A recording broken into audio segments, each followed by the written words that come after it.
cara. Você consegue, meu. Deixa ele viajar, né? Pô, deixa ele vai conseguir um dia ainda, meu, criar uma máquina do tempo. Acredita no seu sonho, meu. Acredita nada. E agora?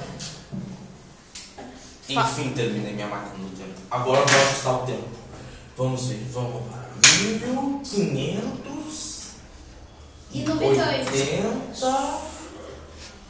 e acho que 1583. Deixa eu ver, acho que eu vou em junho, dia 31.